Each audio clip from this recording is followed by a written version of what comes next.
지금 귀하의 통장에 있는 돈, 내일 아침이면 사라질 수도 있다고 상상해 보셨습니까? 평생 모은 재산이 단 하루 만에 증발하는 악몽을 겪고 싶으신가요? 그 돈이 흔적도 없이 사라진다면 당신의 노후는 어떻게 되겠습니까? 지난 40년간 금융업계에 몸담아 오면서 저는 수천 명의 노년층이 평생 모은 돈을 하루아침에 잃는 모습을 지켜봤습니다. 한 분은 말 그대로 제 눈앞에서 쓰러져 돌아가셨습니다. 특히 60세에서 89세 사이의 시기는 인생에서 가장 중요한 돈 관리 시기입니다. 왜 그럴까요? 더 이상 큰 돈을 벌기 어려운 시기이기 때문입니다. 젊었을 때는 실수해도 다시 일어설 시간이 있었지만 이제는 그런 여유가 없습니다. 오늘 저는 3가지 치명적인 함정과 이를 피하는 방법, 그리고 지금 당장 실천해야 할 5가지 행동 지침을 낱낱이 공개하겠습니다. 이 내용은 은행에서는 절대 알려주지 않는 40년 경력 금융인만이 알고 있는 진짜 비밀입니다. 가장 안타까운 것은 이런 금융 피해가 대부분 예방 가능하다는 사실입니다. 하지만 많은 분들이 올바른 정보를 얻지 못해 같은 실수를 반복하고 있습니다. 영상을 끝까지 시청하시면 여러분의 소중한 노후 자금을 지키는 확실한 방법을 알게 되실 겁니다. 이 정보가 여러분의 남은 인생을 바꿀 수도 있습니다. 자, 이제 본격적으로 65세 이상 노년층이 빠지기 쉬운 3가지 치명적인 함정에 대해 알아보겠습니다. 시작하기 전에 바로 구독과 좋아요 버튼을 눌러주세요.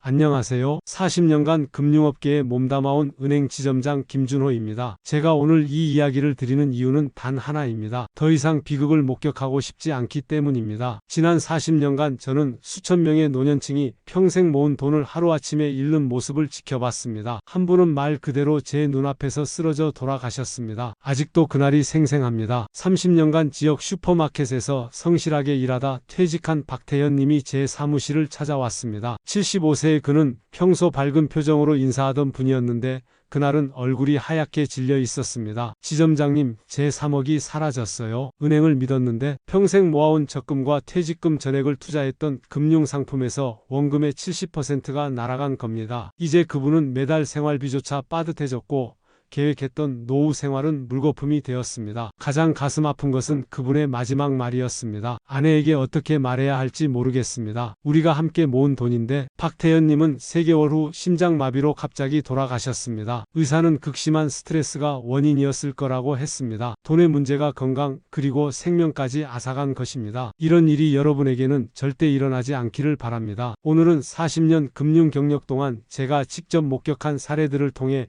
65세 이상이라면 절대로 알아야 할 금융 생존법을 알려드리겠습니다. 자, 이제 본격적으로 65세 이상 노년층이 빠지기 쉬운 3가지 치명적인 함정에 대해 알아보겠습니다. 첫 번째로 많은 어르신들이 빠지는 함정은 바로 디지털 뱅킹의 함정입니다. 78세 정민국 할아버지의 이야기를 들려드리겠습니다. 정 할아버지는 35년간 소방관으로 일하며 모은 8천만 원이 있었습니다. 불길 속에서 수백 명의 생명을 구했던 영웅이었습니다. 젊은 시절 화상으로 온몸이 상처투성이가 되었지만 가족을 위해 참고 일했습니다. 자녀들 대학 보내고 결혼시켜주고 남은 돈이었죠. 평생 아껴 쓰고 모은 돈이었습니다. 어느 날 정 할아버지는 땡땡은행 보안 강화 조치 필요.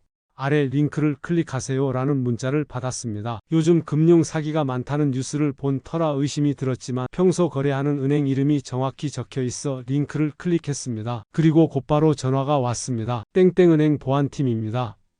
고객님 계좌가 해킹당했습니다. 빨리 안전 계좌로 이체해야 합니다. 전화 받은 사람은 정 할아버지 이름, 계좌번호, 최근 거래 내역까지 정확히 알고 있었습니다. 이것이 바로 피싱의 무서운 점입니다. 정 할아버지는 불안한 마음의 안내대로 돈을 이체했고 단 10분 만에 평생 모은 돈이 사라졌습니다. 지금도 그분은 내가 왜 그랬을까 자책하시며 밤잠을 설치신다고 합니다. 불길 속에선 살아남았는데 이런 식으로 모든 것을 잃다니 라며 눈물 짓습니다. 왜 이런 일이 특히 노년층에게 많이 발생할까요? 디지털 기기에 익숙하지 않은 세대이기 때문입니다. 스마트폰 화면이 작고 글씨가 잘 안 보이는데 급하게 결정해야 하는 상황이 오면 우리는 패닉 상태가 됩니다. 금융 사기범들은 이런 심리를 정확히 노립니다. 지금 당장 빨리 오늘까지만이라는 말로 급하게 결정하도록 몰아붙입니다. 이런 디지털 금융 사기를 방지하는 방법을 알려드리겠습니다. 첫째, 황금 5분 규칙을 반드시 기억하세요. 어떤 금융 거래든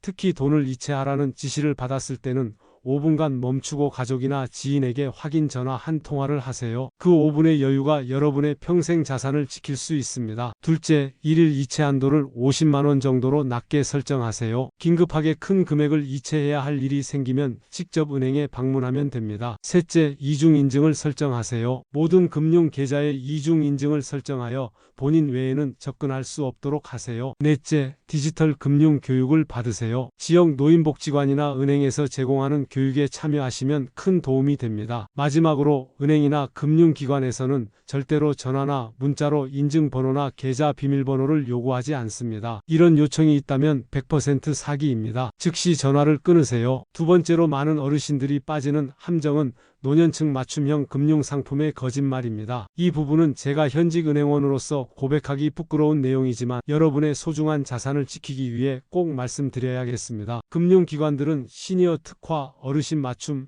실버 우대 같은 이름으로 노년층을 겨냥한 상품들을 출시합니다. 이런 상품들이 정말 어르신들에게 유리할까요? 73세 황미영 선생님의 사례를 들려드리겠습니다. 황 선생님은 35년간 간호사로 일하며 환자들의 생명을 구했습니다. 매일 밤 중환자실에서 밤샘 근무를 하고 명절에도 병원을 지키며 성실하게 일했습니다. 그렇게 모은 퇴직금 1억 5천만 원을 안전하게 관리하고 싶어 했습니다.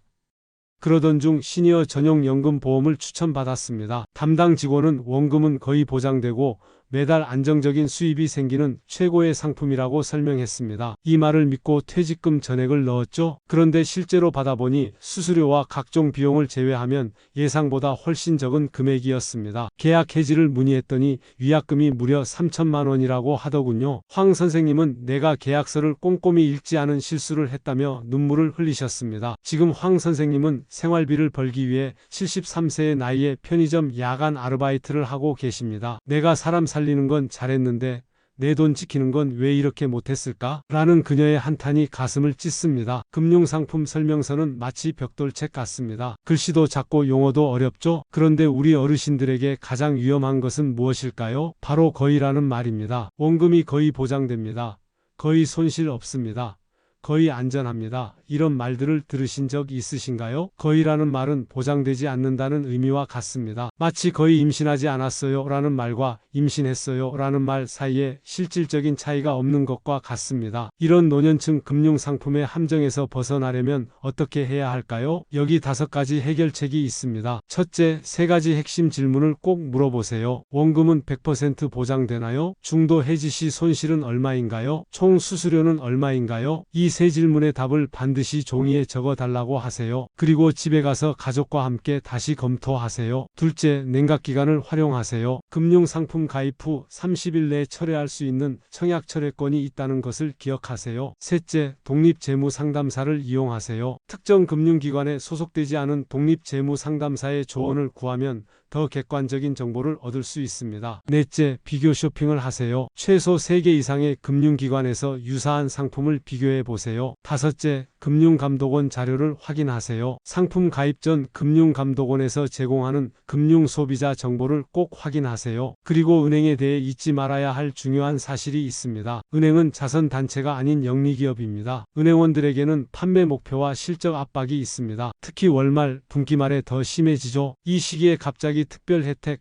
한정상품이라는 말을 들으신다면 더욱 주의하셔야 합니다. 세 번째로 많은 어르신들이 빠지는 함정은 가족과 자산 사이의 위험한 관계입니다. 82세 오민자 할머니의 이야기를 들려드리겠습니다. 오 할머니는 평생 법조계에서 일하며 많은 사람들에게 존경받았습니다. 공정한 판결로 유명했던 대법관 출신 오 할머니는 은퇴 후 평생 모은 12억 원이라는 상당한 재산을 마련하셨습니다. 판결문을 쓰느라 밤을 새우고 복잡한 사건으로 머리가 아파도 정의를 위해 열심히 일하셨죠. 그런데 이웃의 조언으로 이 돈을 아들 명의로 바꿨습니다. 세금도 아끼고 나중에 요양원 가게 되면 재산 없는 것으로 처리되니 정부 지원도 받을 수 있다는 말에 넘어간 것입니다. 어차피 아들에게 줄 돈이니 미리 주자는 생각이었죠. 그런데 3년 후 아들이 사업 실패로 빚을 지게 되었고 아들 명의의 그 돈은 모두 채권자들에게 갔습니다. 법적으로는 할머니가 아무것도 할 수 없었죠. 더 비극적인 것은 돈 문제로 아들과의 관계도 완전히 틀어져 버렸다는 것입니다. 지금 오민자 할머니는 월 230만 원의 국민연금을 받고 계시지만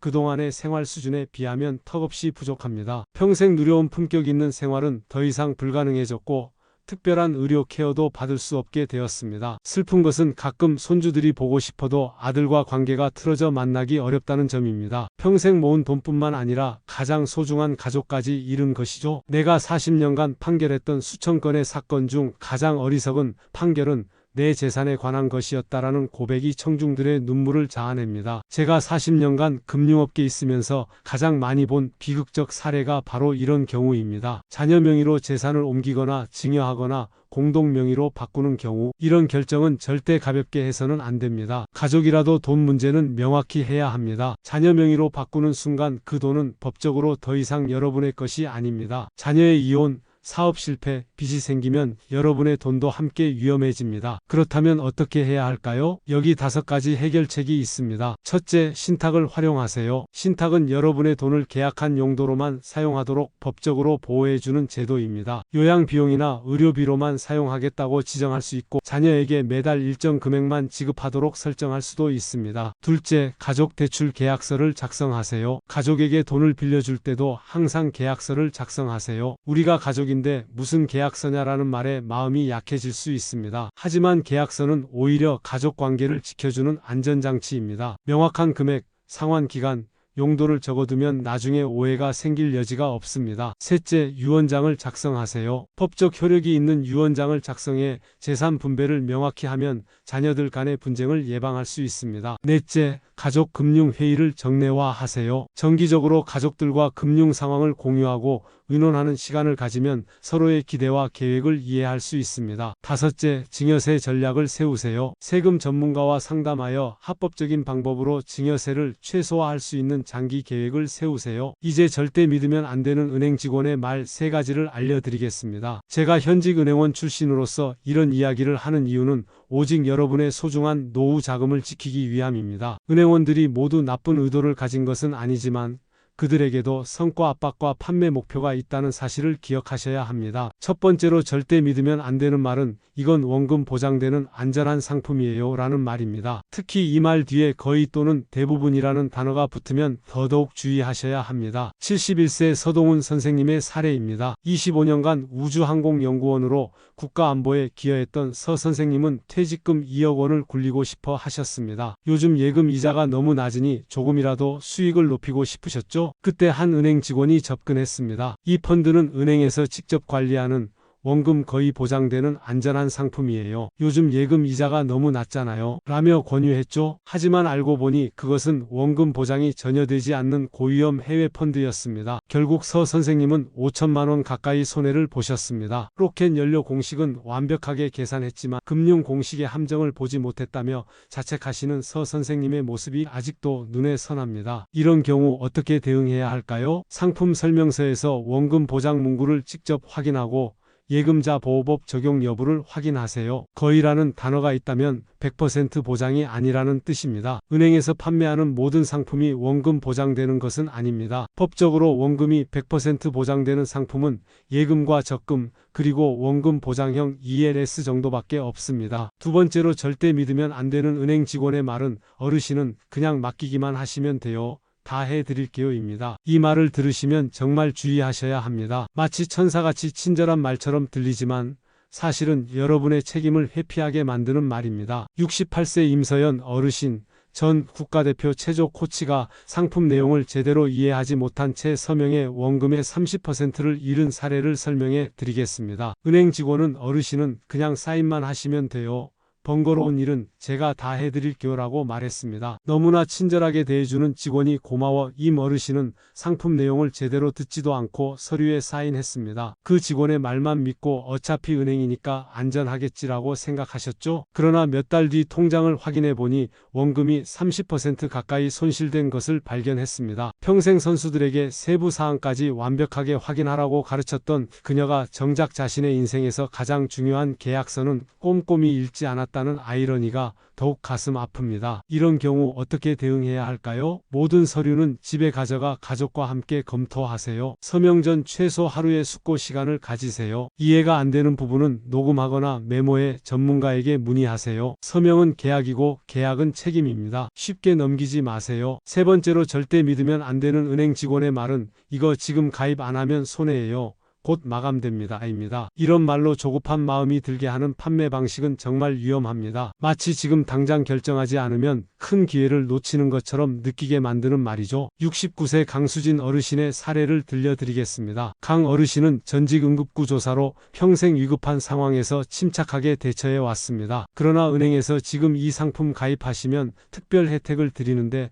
오늘까지예요. 내일 오시면 이 조건으로는 못 해드려요 라는 말에 서둘러 가입했습니다. 급할수록 돌아가라는 말이 있죠. 금융 결정은 더더욱 그렇습니다. 생각해 볼게요 라고 말하고 집에 돌아가 결정하세요. 진짜 좋은 금융 상품은 조급하게 판매하지 않습니다. 오히려 조용히 팔립니다. 왜냐하면 정말 좋은 상품은 서두를 필요 없이 상품 자체의 장점만으로도 충분히 매력적이기 때문입니다. 이제 여러분의 소중한 노후 자금을 지키며 행복한 노후를 보내기 위한 실천 방안 노년층 자산 3분할 법칙을 알려드리겠습니다. 여러분의 자산을 3개의 항아리로 나누세요. 첫 번째 항아리는 생활비 항아리입니다. 2에서 3년 동안 쓸 생활비를 예금자 보호가 되는 은행 예금으로 보관하세요. 이 돈은 일상생활에 필요한 돈이니 언제든 쓸 수 있어야 합니다. 두 번째는 안전 항아리입니다. 갑작스러운 의료비나 긴급 상황을 위한 돈으로 역시 예금으로 보관하되 다른 은행에 예치하세요. 이 돈은 정말 필요할 때만 쓰는 비상금입니다. 세 번째는 성장 항아리입니다. 물가 상승에 대비해 약간의 수익을 추구하는 항아리로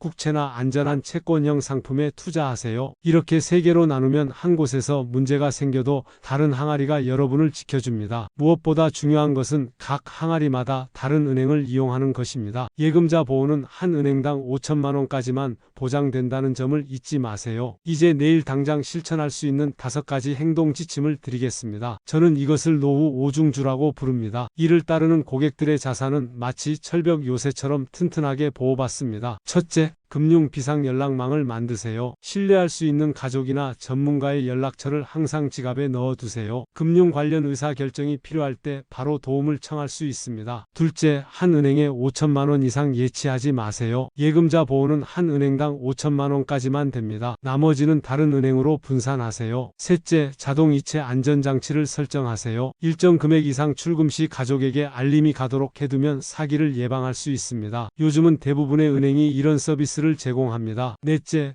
모든 금융상품 계약서를 한 곳에 모아 요약본을 만들어 두세요. 어떤 상품에 가입했는지, 만기는 언제인지, 해지 불이익은 없는지 한눈에 볼 수 있게 정리해 두세요. 다섯째, 6개월마다 한 번씩 자산 건강검진을 하는 날을 정해 모든 통장과 금융상품을 점검하세요. 정기적인 점검만으로도 많은 위험을 피할 수 있습니다. 마지막으로 한 가지 더 말씀드리고 싶습니다. 돈의 가치는 그것을 어떻게 쓰느냐에 있습니다. 돈을 지키는 것도 중요하지만 적절히 쓰는 것도 중요합니다. 특히 건강, 가족과의 추억, 그리고 자신의 행복을 위한 투자는 아끼지 마세요. 85세 최혜정 할머니는 평생 아끼고 아낀 돈 9천만 원을 한 번도 쓰지 못하고 병으로 세상을 떠났습니다. 돈이 전부가 아닙니다. 돈은 우리의 주인이 아니라 종이어야 합니다. 돈이 우리를 위해 일하게 해야지 우리가 돈을 위해 일생을 희생해서는 안 됩니다. 여러분, 제가 오늘 드린 이야기가 도움이 되셨나요? 구독과 좋아요, 알림 설정은 무료입니다. 여러분의 노후를 지키는 소중한 정보를 계속해서 알려드리겠습니다. 여러분의 생각은 어떤가요? 비슷한 경험이 있으신가요? 혹은 나만의 돈 관리 노하우가 있으신가요? 댓글로 남겨주세요. 여러분의 경험이 다른 분들에게 큰 도움이 될 수 있습니다. 제가 40년간 금융업계에서 보낸 시간의 모든 지혜를 여러분과 나누고 싶습니다. 여러분의 행복하고 안전한 노후를 진심으로 응원합니다. 오늘도 건강하시고 행복한 하루 되세요. 감사합니다.